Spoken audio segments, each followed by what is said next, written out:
नमस्कार, आदाब, सत श्री अकाल। स्वागत है आप सभी का आपके अपने YouTube चैनल पर।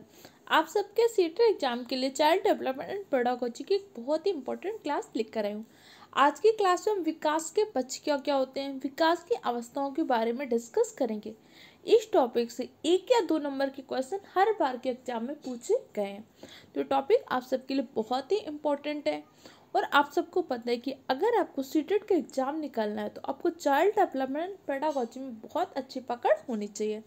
इससे पहले की क्लास में हमने वृद्धि क्या होता है, विकास क्या होता है, वृद्धि विकास में अंतर क्या होता है, उनके सिद्धांत के बारे में डिस्कस किया था। अगर आपने अभी तक उस वीडियो को नहीं देखा तो चैनल के प्लेलिस्ट में जाकर उस वीडियो को देख लीजिएगा। ओके, तो चलिए अपनी क्लास को स्टार्ट करते हैं। वृद्धि और विकास, विकास का ही एक संकीर्ण पक्ष होता है वृद्धि। वृद्धि आपकी मात्रात्मक होती तथा एक निश्चित समय तक, जैसे हमारी लंबाई का बढ़ना, हमारी ऊंचाई का बढ़ना, हमारा वजन का बढ़ना, ये क्या है, वृद्धि है। विकास, विकास मात्रात्मक और गुणात्मक दोनों होता है। अर्थात विकास में कुछ गुणों का भी विकास होता है और कुछ विकास के ऐसे गुण होते हैं जिसको मात्रा में डिपेंड कर सकते हैं। जैसे कल की क्लास में मैंने आपको एग्जाम्पल दिया था कि जैसे आप क्या कर रहे हैं, टाइपिंग सीख रहे हैं, तो टाइपिंग सीख रहे हैं तो आप बता भी सकते हैं कि मेरी टाइपिंग 20 वर्ड्स पर मिनट हो गई। तो उस गुण को आपने कैसे बताया, मात्रा के द्वारा व्यक्त कर सके। आप पढ़ाई कर रहे हैं तो आज आपने सीटेट के लिए सीडीपी को पढ़ा, तो सीडीपी कितनी समझ में आई आप बता सकते हैं? नहीं बता सकते, क्योंकि विकास कैसा होता है, मात्रात्मक और गुणात्मक। इन चीज़ों को हमने कल की क्लास में बहुत अच्छे से समझा था।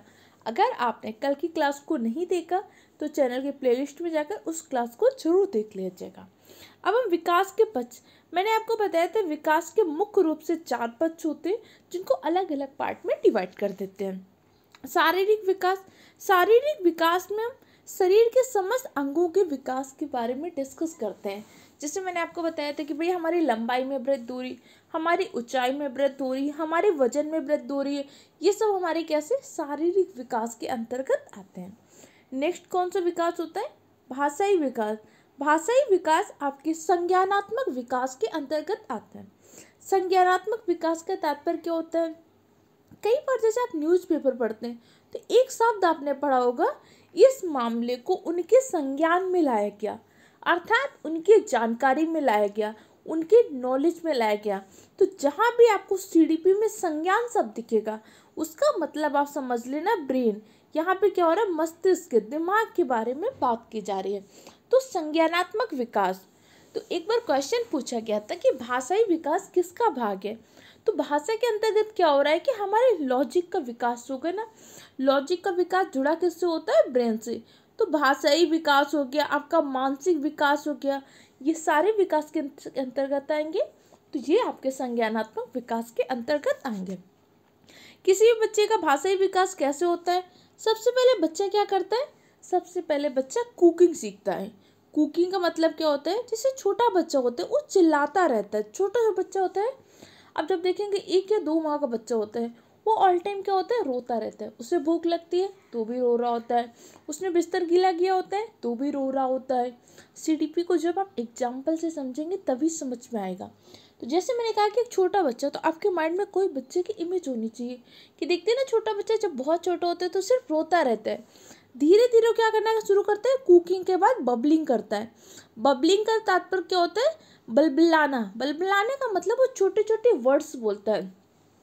अभी वो पूरा शब्द नहीं बोल पा रहा, छोटे छोटे पॉइंट्स बोलता है। जैसे वो कई बार पानी को मम बोलना शुरू कर देता है, या और कोई शब्द, या किसी एक शब्द को सुन लिया उसने माँ, तो माँ ही बोल रहा है, ऐसे छोटे छोटे शब्द को बोलना शुरू करता है। इसके बाद बच्चा क्या करता है, अच्छे से शब्द को बोलता है, जैसे मम्मा, पापा, पानी, खाना, छोटे छोटे वर्ड्स होते हैं तब बोलना शुरू करता है।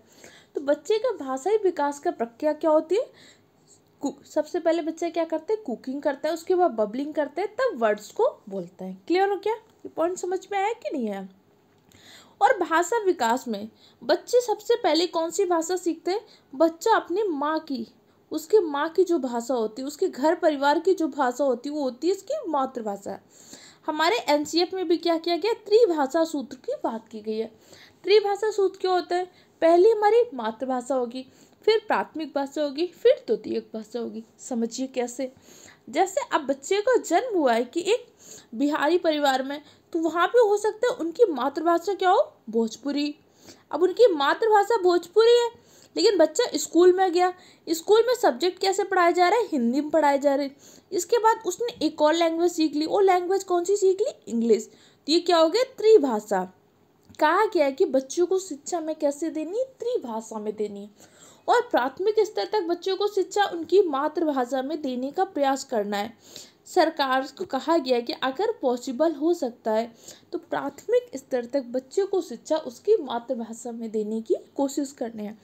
त्रिभाषा सूत्र के बारे में बात किसमें की गई, एनसीएफ में त्रिभाषा सूत्र की बात की गई है। अब ये त्रिभाषा इंसान की अलग अलग हो सकती है। किसी की प्राइमरी लैंग्वेज इंग्लिश हो सकती है, सेकेंडरी लैंग्वेज हिंदी हो सकती है, किसी की प्राइमरी लैंग्वेज में कोई और लैंग्वेज हो सकती है। तो लैंग्वेज चेंज हो सकती है, लेकिन 3 लैंग्वेज की हमने बात की है। क्लियर, समझ में आया कि नहीं आया? कोई दिक्कत, कोई कंफ्यूजन हो, कमेंट सेक्शन द्वारा पूछ लीजिएगा। ओके। इसके बाद मानसिक विकास भी भाषाई विकास, ये दोनों आपके संज्ञानात्मक विकास के अंतर्गत आते हैं। भाई किसी के मस्तिष्क का विकास कैसे हो रहा है, किसी का कहते हैं ना कि इसका तो आईक्यू बहुत तेज है।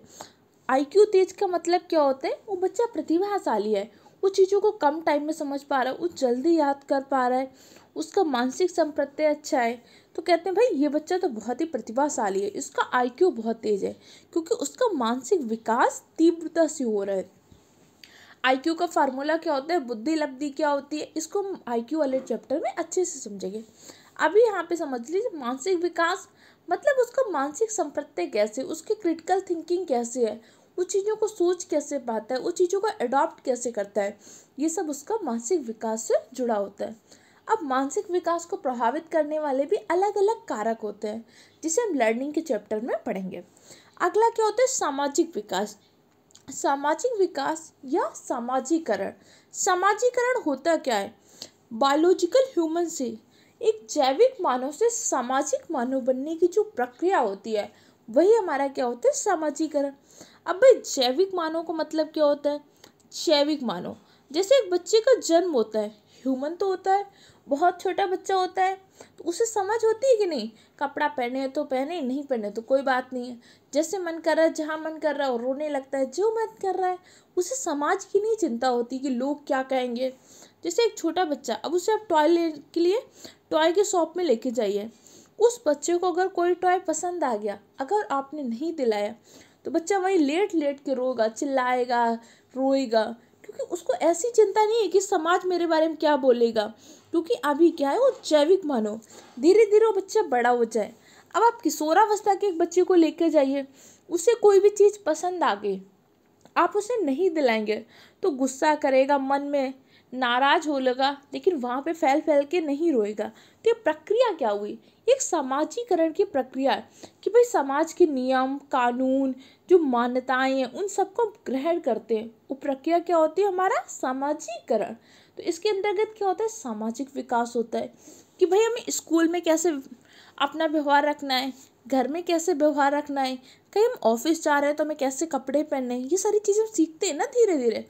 ऐसा तो नहीं है कि किसी के यहाँ कुछ डेथ हो गई हो, आप बढ़िया सा लहंगा और शेरवानी पहन के जा रहे हैं, ऐसा नहीं होता ना। ये चीज़ें आपने सीखी कैसे, आपने अडॉप्ट किया, समाजीकरण हुआ कि भाई हमें किस जगह पे कैसे कपड़े पहनने हैं, जिम जा रहे हैं तो हमारे कपड़े कैसे होने चाहिए, किसी की शादी पार्टी में जा रहे हैं तो कैसे कपड़े होने चाहिए। ये सारी चीज़ें क्या होती है, हमारा सामाजिक विकास होता है। अगला क्या होता है, संवैगिक विकास।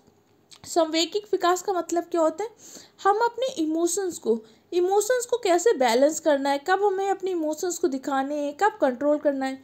कई बार तो होता है ना कि हमें बहुत तेज गुस्सा आता है, लेकिन हम शांत रहते हैं, क्यों, क्योंकि हमें अपने इमोशंस को कंट्रोल करना आ गया है। हमें पता है कि अपना हमें गुस्सा कहाँ पे दिखाना है, कहाँ पर नहीं दिखाना। ये हमारा क्या होता है, सामूहिक विकास होता है कि अपने इमोशंस को कैसे डेवलप करना है। अगला क्या होता है, क्रियात्मक विकास।